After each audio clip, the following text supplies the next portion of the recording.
Lecturer history की class में आपका स्वागत है। आज जो हमारा टॉपिक है वो है स्थापत्य कला यानी आर्किटेक्चर। मुगल कालीन आर्किटेक्चर बहुत इंपॉर्टेंट टॉपिक है और यहाँ से हर एग्जाम में क्वेश्चन पूछे जाते हैं। आपके लेक्चरर हिस्ट्री में यहाँ से 2 क्वेश्चन पूछने की पूरी संभावना है। तो शुरुआत करते हैं आर्किटेक्चर यानी स्थापत्य कला।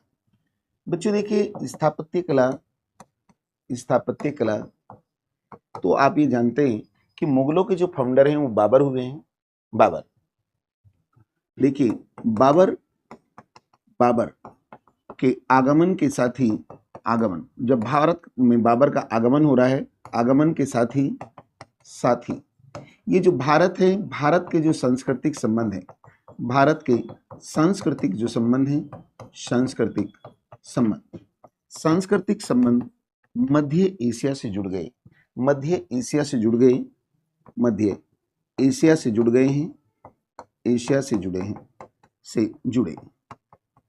जुड़े। और जब बाबर भारत आया तो बाबर के साथ कई शिल्पकार भी भारत आए थे। तो बाबर के जो साथ हैं, बाबर के साथ देखिए एक नाम आता है समरकंद, ईरान, इटली, और जो फ्रांस है, यहाँ के कई शिल्पकार ऐसे हैं, शिल्पकार जो बाबर के साथ भारत आए हैं। या शिल्पकारों को मुगल दरबार में संरक्षण दिया गया, मुगल दरबार में इन्हें संरक्षण मिला। लेकिन इसका मतलब ये नहीं है कि इनकी स्थापत्य कला विदेशी है।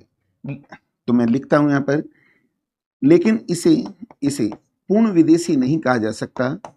इनकी जो स्थापत्य कला है इसे पूर्ण विदेशी नहीं कहा जा सकता, नहीं कहा जा सकता।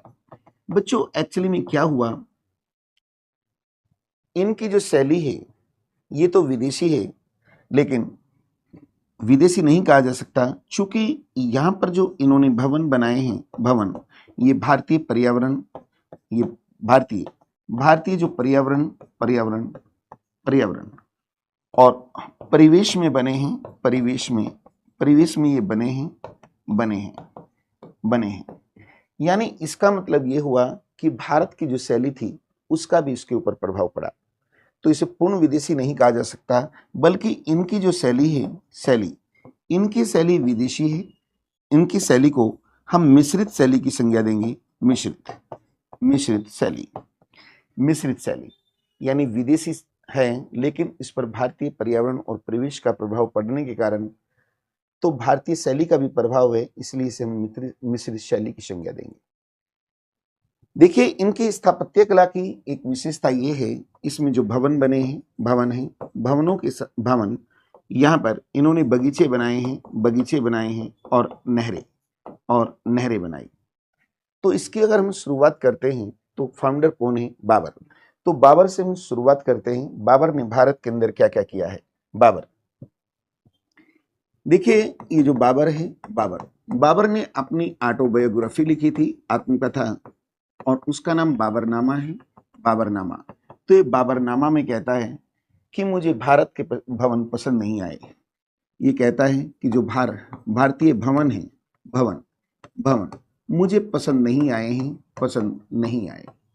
लेकिन ये जो अपनी आत्मकथा बाबरनामा है, इसमें बाबर कहता है जो ग्वालियर का शासक मानसिंह था वो उसकी स्थापत्य कला से प्रभावित था।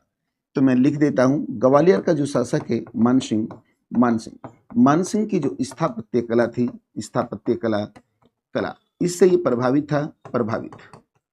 तो बाबर ने भारत में 1526 से लेकर 30 तक लगभग 4 वर्ष शासन किया और उन 4 वर्षों में लगातार युद्धरत रहा। तो देखिए बाबर ने क्या क्या इमारतें बनाई। यहाँ पर पानीपत में एक काबुली मस्जिद बनाई है। पानीपत में एक काबुली मस्जिद बनाई थी, मस्जिद बनाई है। और एक संभल की बात करते हैं, संभल में इसने जामी मस्जिद बनाई थी, जामी मस्जिद बनाई। अब बाबर के बाद जो है उसका बेटा हुमायूं आता है। तो देखिए अब मैं हुमायूं की बात करता हूं।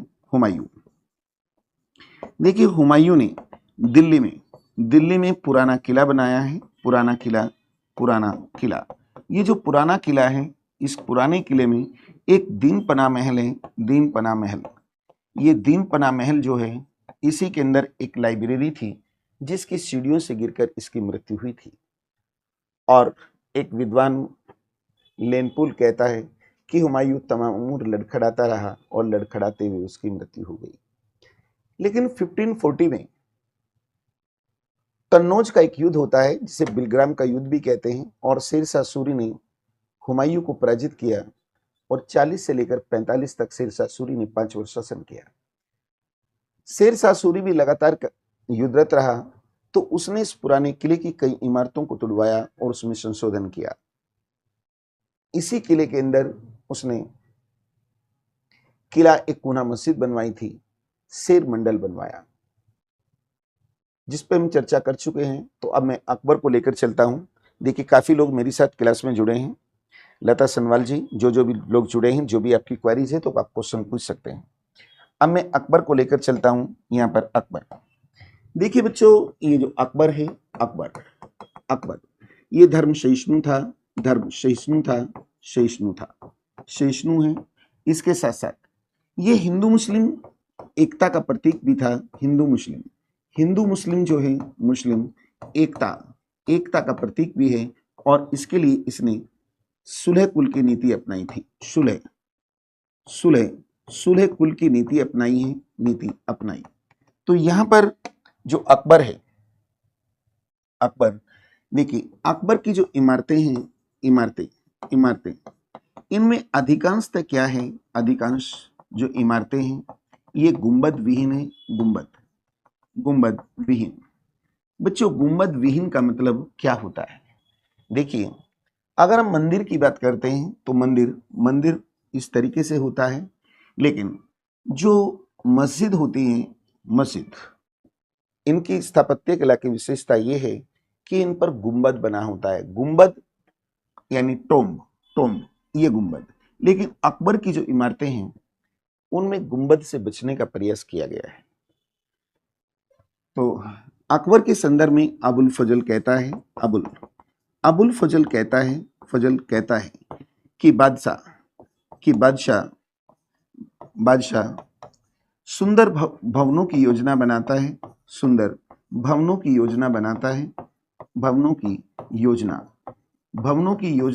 है और अपने हृदय और मस्तिष्क के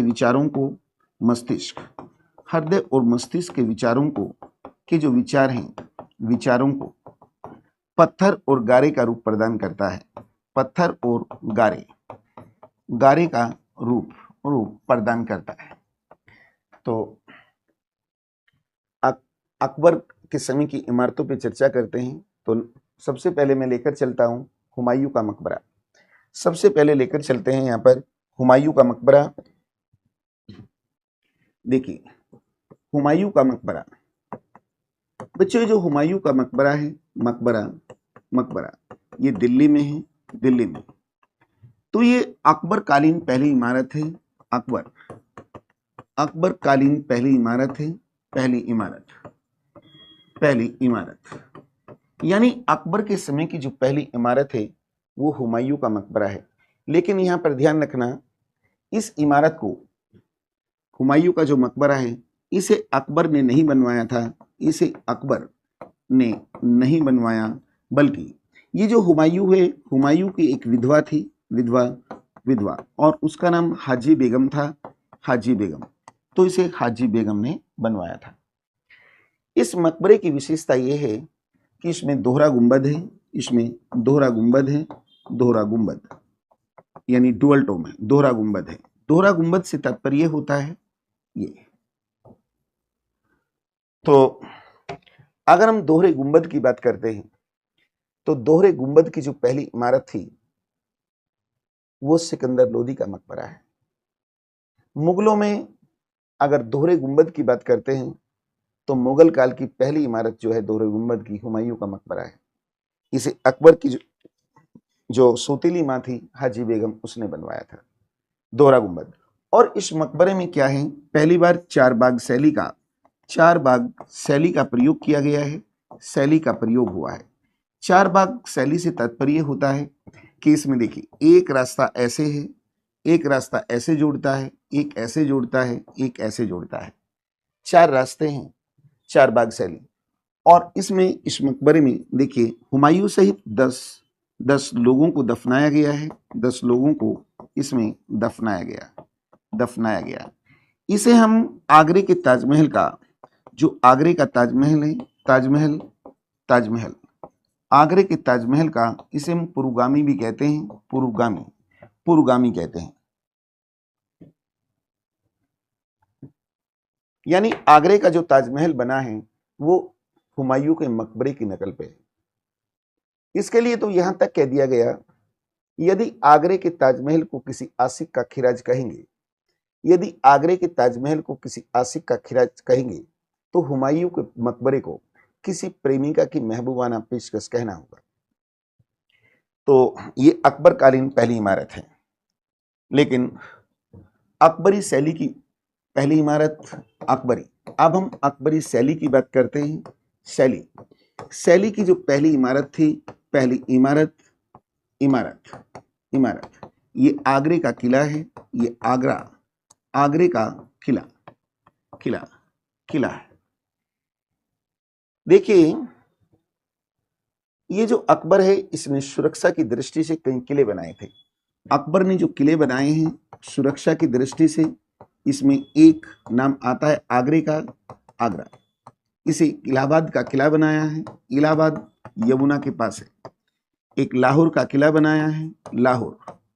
अटक और अजमेर, अटक और अजमेर का किला बनाया है, अजमेर का किला। एक बार बच्चों, मेरा तो ऑप्शनल रहा है हिस्ट्री यूपीएससी में, एक बार क्वेश्चन आप लोगों से पूछा गया, इस तरीके से पूछा गया कि अकबरी जो मस्जिद है निम्न में से किस किले में है। तो जो अजमेर का किला है इसमें अकबरी मस्जिद भी बनाई गई है, इसमें एक अकबरी मस्जिद, इसमें अकबरी मस्जिद है।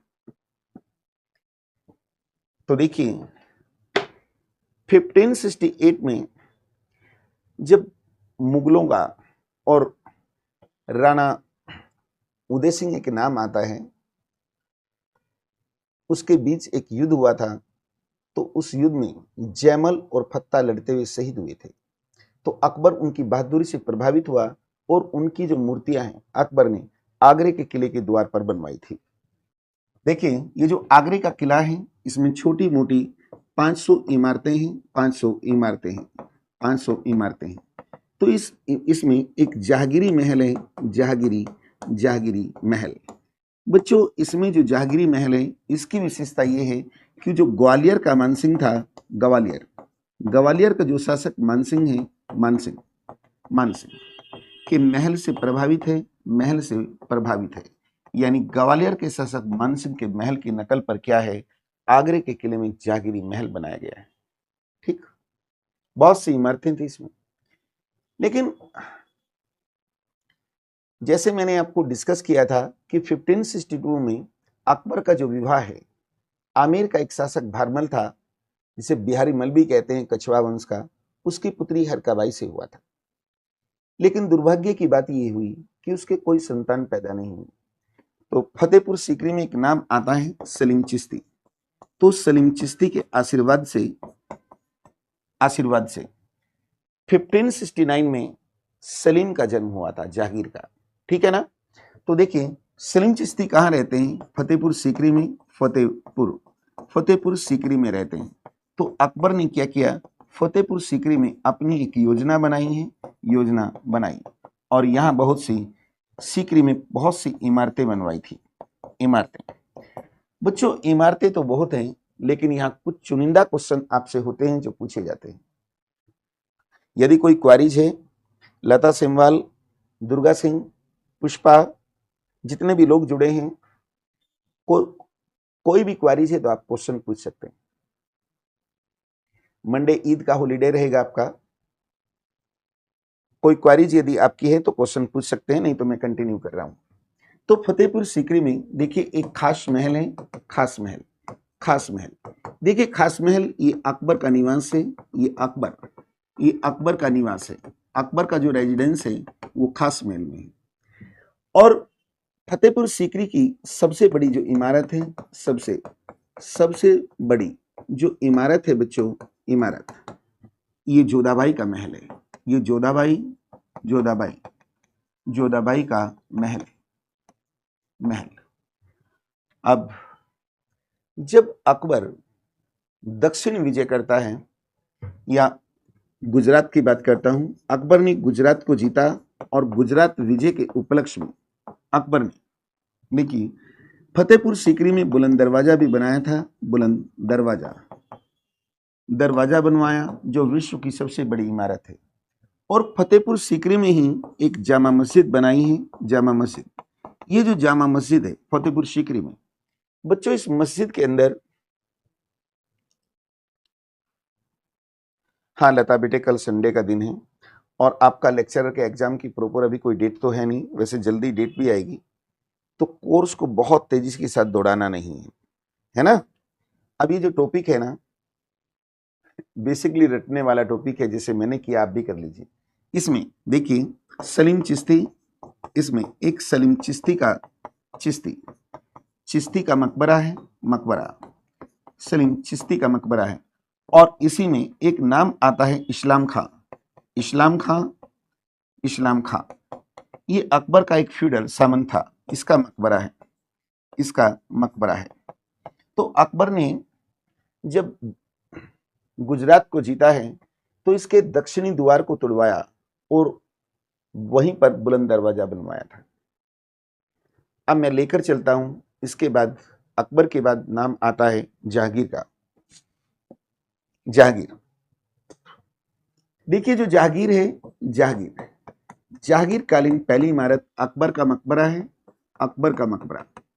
ये जो अकबर का मकबरा है, ये आगरा से 5 किलोमीटर दूर एक जगह का नाम है सिकंदरा। ये सिकंदरा में है। जो सिकंदर लोदी था, उस सिकंदर लोदी ने क्या किया, उसने आगरा नगर बसाया था और सिकंदरा बसाया था। अब आपसे ये भी क्वेश्चन पूछा जा सकता है कि अकबर ने सिकंदरा को क्या नाम दिया। तो जो सिकंदरा है इसे अकबर ने बहिस्ताबाद नाम दिया था, बहिस्ताबाद नाम दिया है। तो अकबर का जो मकबरा है, इसकी जो योजना बनाई थी, योजना भी अकबर ने बनाई थी। अकबर ने योजना बनाई थी। तो इस मकबरे की विशेषता ये है, ये गुंबद विहीन है। पहली बात गुंबद विहीन है और 5 मंजिल इसमें है, 5 मंजिल है। इसकी जो ऊपरी मंजिल है ये आकार में छोटी है,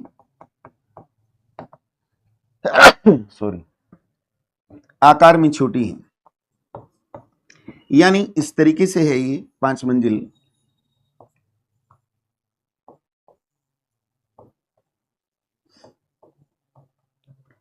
और कमाल की बात यह है कि इस मकबरे में अकबर की अस्थि नहीं है। औरंगजेब के समय जब विद्रोह हो रहे थे, औरंगजेब ने धर्म को राज्य से ऊपर रखा था, तो जाटों के नेता थे, उनका नाम था राजा राम। उसने इस मकबरे को फाड़ दिया और अकबर की अस्थियों को जला दिया था।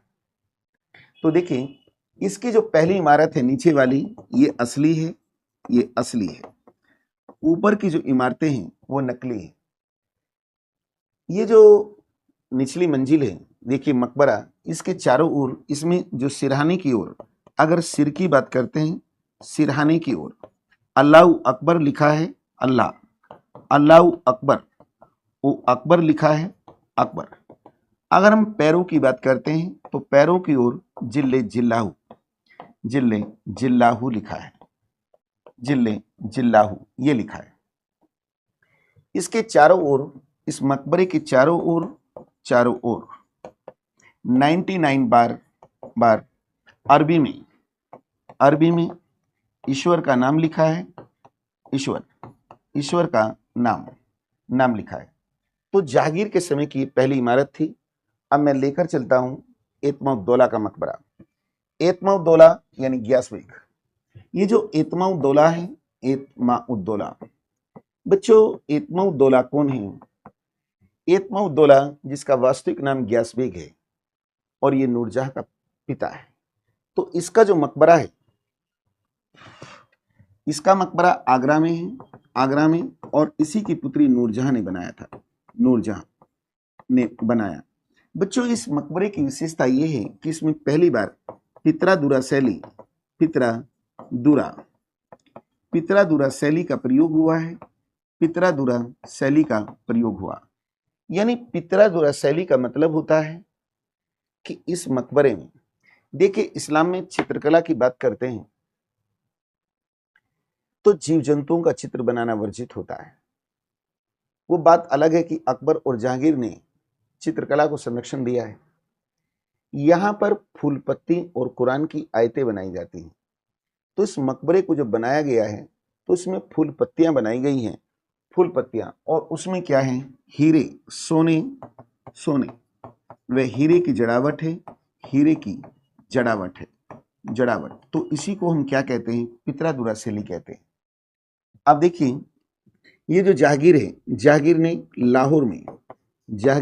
लाहौर में मोती मस्जिद बनाई थी, मोती मस्जिद बनाई है, मोती मस्जिद, और लाहौर में ही अनारकली का मकबरा बनाया था, अनारकली का मकबरा बनाया गया। तो देखिए 3 मोती मस्जिद हैं। कई बार पूछ लेता है मोती मस्जिद के बारे में। जो लाहौर की मोती मस्जिद है उसे जहांगीर ने बनवाया है, जो आगरे की मोती मस्जिद है उसे शाहजहां ने बनवाया है, और जो दिल्ली की मोती मस्जिद है उसे औरंगजेब ने बनवाया है।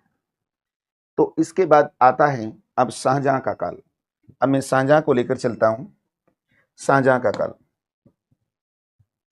देखिए ये जो शाहजहां है, शाहजहां का जो काल है, काल इसे स्थापत्य कला का गोल्डन पीरियड यानी सवर्ण कहते हैं, काल कहते हैं। तो देखिए शाहजहां को संगमरमर से बहुत ही प्रेम है, संगमरमर से। तो इसमें क्या है? संगमरमर को इसने प्राथमिकता दी है, प्राथमिकता दी, और इसने एक लोक निर्माण विभाग बनाया था। इसने एक लोक निर्माण विभाग भी बनाया है, विभाग बनाया। तो इसने भी जो लोक निर्माण विभाग बनाया है, इसी तरीके से एक लोक निर्माण विभाग दिल्ली सल्तनत में भी बनाया गया था। तो आप बता सकते हैं दिल्ली सल्तनत में किसने बनाया था लोक निर्माण विभाग? आंसर दीजिए, लाइव क्लास चल रही है। दिल्ली सल्तनत में लोक निर्माण विभाग किसने बनाया था? आप मुझे बता सकते हैं।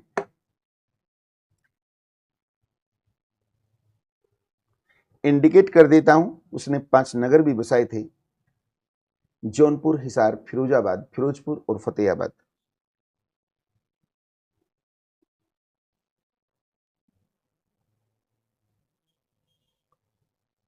हाँ सोनिया जी बिल्कुल, और आपका आंसर भी बिल्कुल राइट आ रहा है, फिरोज तुगलक। तो इसने भी एक लोक निर्माण विभाग बनाया, और अपने नाम पर शाहजहां ने अपने नाम पर दिल्ली में, देखिए दिल्ली में इसने शाहजहानाबाद एक नगर बसाया है, और दिल्ली में क्या कर रहा है? इसने जामा मस्जिद बना रहा है। इसके साथ साथ इस दिल्ली में लाल किला बनाया, लाल किला बनाया। बच्चों लाल किले की जो लंबाई है, लंबाई 3100 फीट है। अगर चौड़ाई की बात करते हैं, चौड़ाई तो ये 1650 फीट है। बच्चों इसका जो अगर बात करते हैं, दुर्गा सिंह सबका आंसर सही आ रहा है। ये जो लाल किला है, इसका देखिए लाल किला, इसका जो पश्चिमी द्वार है, पश्चिमी जो द्वार है, इसको हम लाहौरी द्वार कहते हैं, लाहौरी द्वार, ये इसका मेन द्वार है। और इसी लाल किले के अंदर इसने तख्ते ताउस बनाया था, तख्ते ताउस। ताउस बनाया, और इसे हम मयूर सिंहासन कहते हैं, मयूर सिंहासन कहते हैं। ये सोने का बना था। तो इसे 1738 में करनाल का युद्ध होता है, नादिर शाह आता है, तो नादिर शाह तख्ते ताउस और कोहिनूर हीरे को लेकर चला जाएगा।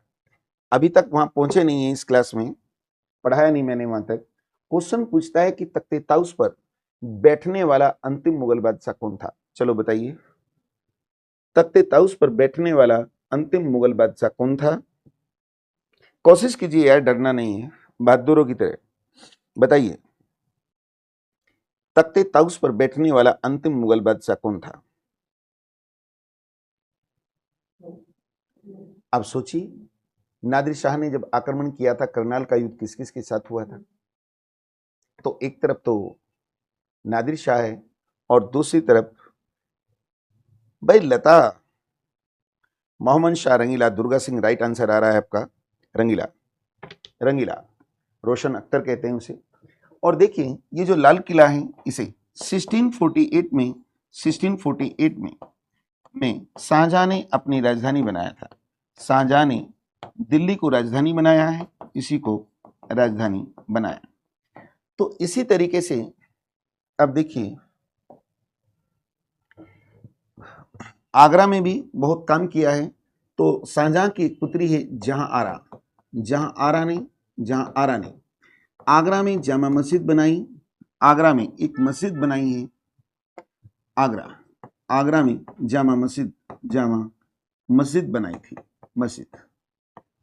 और ये जो शाहजहां है, शाहजहां देखिए, इसने जो आगरे का किला है, आगरे का जो किला है जिसे अकबर ने बनाया था, इसमें मोती मस्जिद बनाई, मोती मस्जिद बनाई। और इसके साथ साथ जो आगरे का किला है, इसमें शाहजहां ने मुसम्मन बुर्ज बनाया था, मुसम्मन बुर्ज बनाया था। ये 6 मंजिल है, 6 फ्लोर है, 6 फ्लोर। तो देखिए, जब हम उत्तराधिकार का युद्ध देखते हैं, तो उस उत्तराधिकार के युद्ध में 1658 में जो सामूगढ़ का युद्ध हुआ था, इसमें औरंगजेब की जीत हुई थी और उसने अपने पिता को आगरे के किले में कैद कर लिया। करीब 8 साल तक वो कैद रहा, 8-9 साल तक। तो शाहजहां इसी मुसम्मन बुर्ज में रहता था, इसकी टॉप फ्लोर पे रहता था। उसकी एक प्रिय पुत्री है जहां आरा, जो अपने पिता की देखरेख करती थी। तो एक दिन जहां आरा बोली कि पिता, आपको मुद्दत हो गई है, आप अकेले कैसे रहते? तो टॉप फ्लोर पे रहता था और वहां से करीब 1 किलोमीटर के दूर ताजमहल है। तो वहां से ताजमहल दिखता था।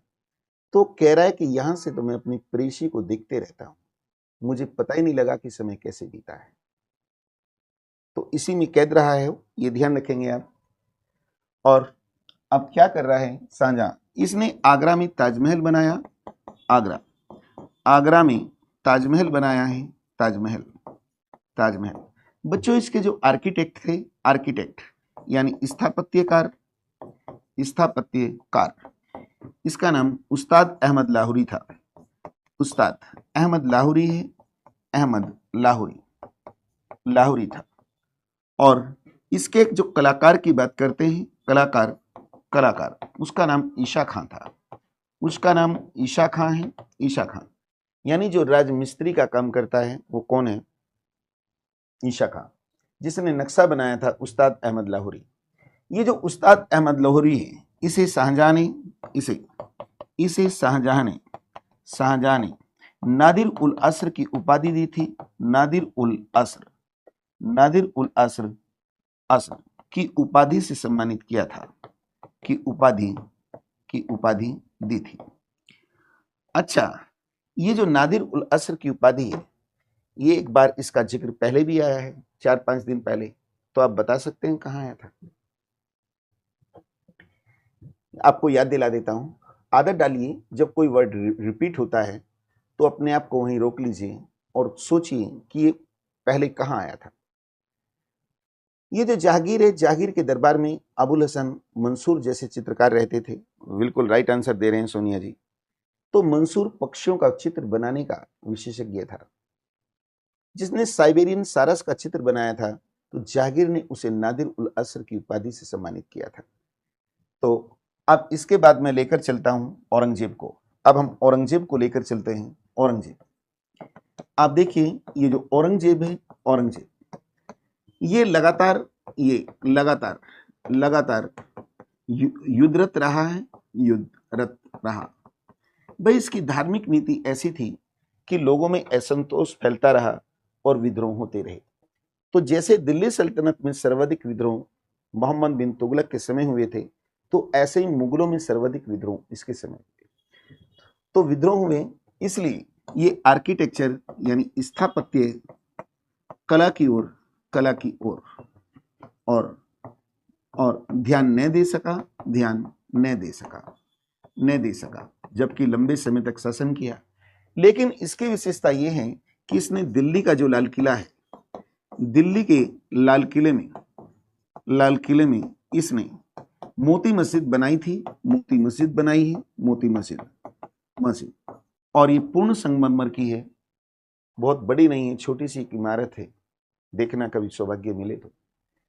अब ये जो औरंगजेब है, तो ये आप जानते हैं कि मुगलों में, अभी पढ़ाया नहीं मैंने आपको, औरंगजेब मुगल साम्राज्य में सबसे बड़ा राज्य इसी का था, क्योंकि इसने 1686 और 87 में बीजापुर और गोलकोंडा को जीतकर अकबर की दक्षिण नीति को पूरा किया था। तो संपूर्ण दक्षिण भारत पर इसका अधिकार।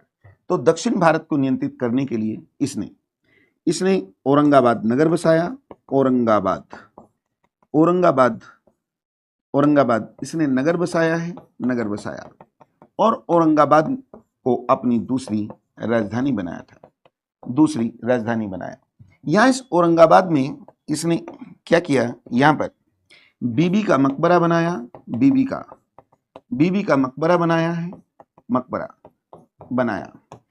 और बीबी का नाम क्या है, राबिया उद्दौरानी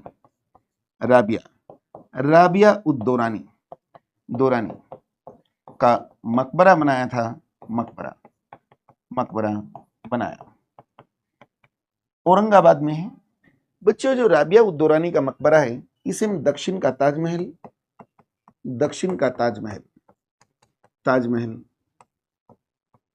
इसे हम फुअड ताजमहल, इसके साथ साथ आगरे के ताजमहल का उत्तरगामी, जो आगरा का ताजमहल है, कि ताजमहल का उत्तरगामी भी कहते हैं, उत्तरगामी कहते हैं। यानी इसका मतलब यह है, इसे आगरे के ताजमहल की नकल पर बनाने का प्रयास किया गया, लेकिन औरंगजेब बनवा नहीं पाया। कोशिश तो की थी, तो इसे दक्षिण का ताजमहल, आगरे के ताजमहल का उत्तरगामी या फुअड ताजमहल भी कहते हैं। ये जो औरंगजेब है, इसने लाहौर में बादशाही मस्जिद बनाई थी,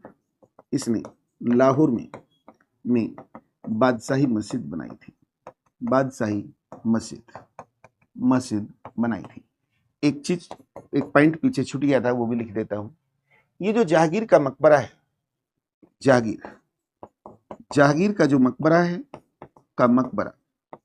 मकबरा ये भी लाहौर में है, तो ये मुगलों की स्थापत्य कला थी और औरंगजेब के बाद कोई योग्य शासक नहीं हुआ जो इस ओर ध्यान दे पाता। तो यहां पर ये टॉपिक कंप्लीट हो जाता है। यदि आपकी कोई क्वेरीज है तो पुष्पा जी, दुर्गा सिंह, सोनिया, लता और भी जो स्टूडेंट जुड़े हैं, तो आप क्वेश्चन पूछ सकते हैं। ये एक टॉपिक कराना था आज, ये कंप्लीट हो गया है। तो कोई क्वेश्चन? बहुत अच्छा परफॉर्मेंस है आपका। बाकी कल मैंने टेस्ट सीरीज आपकी ली थी, वहां भी देखा है, बहुत ही सोच समझ के क्वेश्चन करने हैं आपको। अब टेस्ट सीरीज पे ज्यादा फोकस रहेगा, तो आज की क्लास इतनी ही रहेगी। ठीक, अब ट्यूसडे को मुलाकात होती है, कल संडे है, और उसके बाद मंडे को ईद का हॉलीडे रखा गया है। Okay, thank you.